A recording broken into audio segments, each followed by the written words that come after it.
মই বৰ্তমান উপস্থিত আছোঁ সাংসদ দিলীপ শইকীয়াৰ সৈতে আৰু এই মুহূৰ্তত নিউজ লাইভৰ দৰ্শকসকলক এটা কথা জনাওঁ যে সাংসদ দিলীপ শইকীয়াক ইতিমধ্যে ৰাষ্ট্ৰীয় পৰ্যায়ত দায়িত্ব প্ৰদান কৰা হৈছে। তেখেতক ৰাষ্ট্ৰীয় যি অনুসূচিত মৰ্চাৰ তেখেতক প্ৰভাৰী হিচাপে দায়িত্ব দিয়া হৈছে আৰু তাৰ লগে লগে তেখেতক প্ৰভাৰীৰ দায়িত্ব দিয়া হৈছে দুখনকৈ ৰাজ্যৰ, আৰু সেই দুখন হৈছে অসমৰ চুবুৰীয়া ৰাজ্য অৰুণাচল আৰু ঝাৰখণ্ড।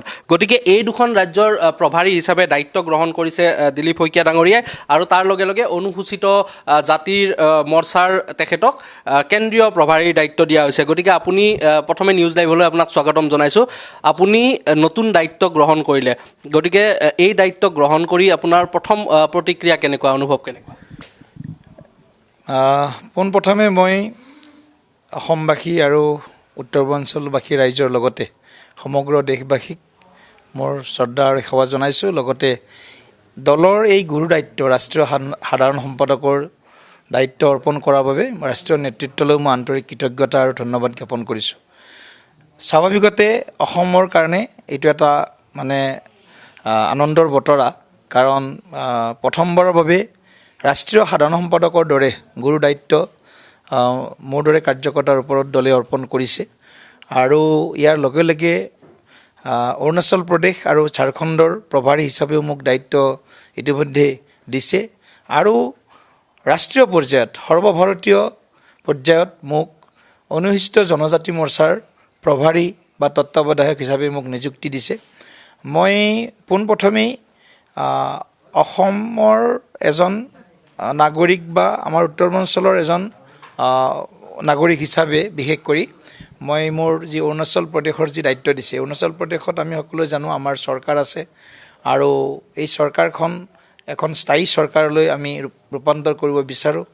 আৰু উত্তৰ পূৰ্বাঞ্চলত যিটো এটা কিছু বিশেষকৈ ট্ৰাইবেল যিবিলাক ষ্টেট আছে, তাত কিছু পলিটিকেল যিটো ট্ৰেডিশ্যন, মানুহক ক্ষমতাৰ লগত থকা যিটো ট্ৰেডিশ্যন আহে আৰু যায়, গতিকে এই ধৰণৰ ট্ৰেডিশ্যন, এই কালচাৰটোক আমি অকণমান পৰিৱৰ্তন কৰিব বিচাৰিছোঁ, যাতে আমি ভাৰতীয় জনতা পাৰ্টীক অৰুণাচল প্ৰদেশৰ প্ৰতিটো বুথত আমি শক্তিশালী কৰিব পাৰোঁ।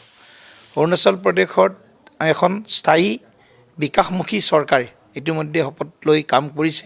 গতিকে এনেই চৰকাৰখনক সম্পূৰ্ণ কাৰ্যকাল যাতে কোনো ধৰণৰ অশান্তি নোহোৱাকৈ, কোনো অনাস্থা নোহোৱাকৈ যাতে আমি পাৰ কৰি দিব পাৰোঁ এই প্ৰথম কাৰ্যকালটো, তাৰ কাৰণে মই চেষ্টা কৰিম। আৰু নৰ্থ ইষ্টৰ বিশেষকৈ যিবিলাক আমাৰ সমস্যা শতিকা জুৰিয়ে হওক, দশক জুৰিয়ে হওক, সেই সমস্যাবিলাক ৰাষ্ট্ৰীয় মঞ্চখনত মই সবল আৰু সঠিকভাৱে যাতে দাঙি ধৰিব পাৰোঁ, তুলি ধৰিব পাৰোঁ, আৰু ইয়াৰ আশু সমাধানৰ কাৰণে সময়ভিত্তিক যাতে ইয়াৰ সমাধান সূত্ৰ উলিয়াব পাৰোঁ, তাৰ কাৰণে মই ৰাষ্ট্ৰীয় নেতৃত্বৰ ওচৰত মই মোৰ বক্তব্যখিনি উপস্থাপন কৰাই নহয়, এই সমস্যাৰ সমাধানৰ কাৰণে মই উদ্যোগ গ্ৰহণ কৰিম।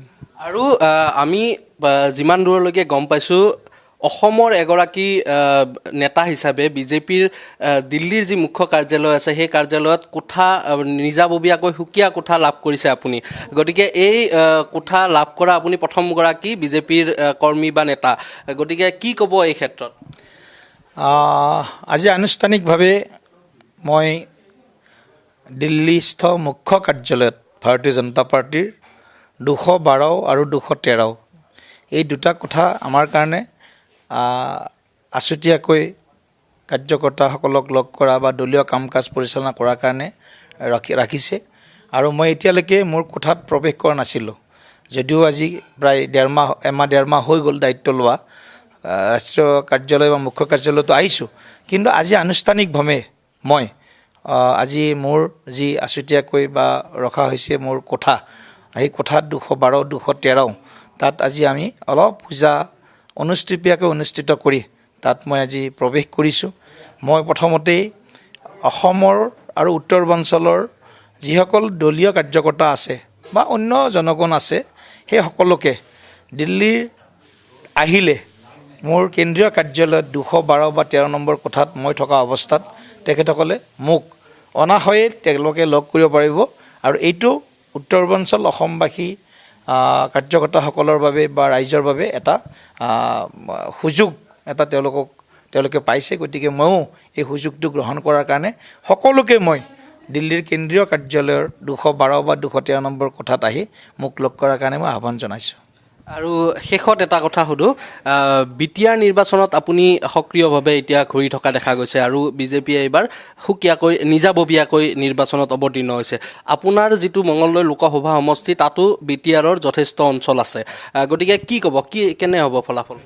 নাই চাওক, যোৱা 2-2.5 বছৰৰ পৰা আমি BTCত বিজেপিয়ে নিজৰ শক্তিৰে নিৰ্বাচনত প্ৰতিদ্বন্দ্বিতা কৰাৰ আমি পৰিকল্পনাৰে আমি আগবাঢ়িছোঁ।